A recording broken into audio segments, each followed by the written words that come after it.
Friends, நான் தான் உங்க சின்ன பொண்ணு இல்லையா? எல்லாரும் ஸ்கூலுக்கு போயிட்டு வந்துட்டீங்களா? நானே இன்னைக்கு ஸ்கூலுக்கு போயிட்டு வந்துட்டேன். நான் இப்போ 4th போயிட்டேன் காய்ஸ். எப்பவுமே நான் ஸ்கூல் விட்டு வந்தால் எங்கள் அம்மா ஸ்நாக்ஸ் செஞ்சு கொடுப்பாங்க. என் ஃப்ரெண்ட்ஸு எப்போ பார்த்தாலும் வீடியோ போட்டுன்னு கேட்பாங்க. அதான் இன்னைக்கு ஸ்நாக்ஸ் செஞ்ச வீடியோ போட்டிருக்கேன். வாங்க இப்போ டேஸ்ட் பண்ணி பார்ப்போம். இதுக்கு பேர் வந்து கோகோனட் பாஸ்தா.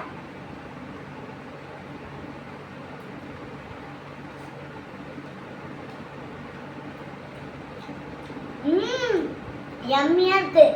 இதை எப்படி செய்யணும்னா எங்கள் அம்மா அது வீடியோ எடுக்கல, நான் உங்களுக்கு வாயாலே சொல்லிடுறேன். ஸ்டவ்வில் பாத்திரத்தை வச்சுட்டு கேஸ் ஆன் பண்ணிட்டு பாத்திரத்தில் கொஞ்சம் பால் ஊற்றிட்டு அது கொதிக்கிற கேப்பில் தேங்காவை நல்லா துருக்கிட்டு மிக்ஸி ஜாரில் போட்டு நல்லா அரைச்சிட்டு நம்ம அவிச்ச பாஸ்தாவை எடுத்து அந்த கொதிக்கிற பாலில் ஊற்றிட்டதுக்கப்புறமா அந்த தேங்காவை எடுத்து அந்த பாலில் கொஞ்சம் போட்டுடணும்.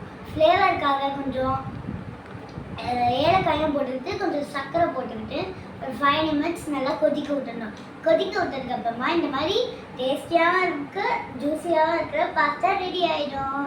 நல்லா டேஸ்ட்டாக இருக்கும். இதை நீங்கள் ட்ரை பண்ணுங்கள். நல்லா இருந்தால் சொல்லுங்கள் கமெண்ட்டில். இந்த வீடியோ பிடிச்சிருந்தா லைக் பண்ணுங்கள், கமெண்ட் பண்ணுங்கள், ஷேர் பண்ணுங்கள். மறக்காமல் சப்ஸ்கிரைப் பண்ணுங்கள். பாய்.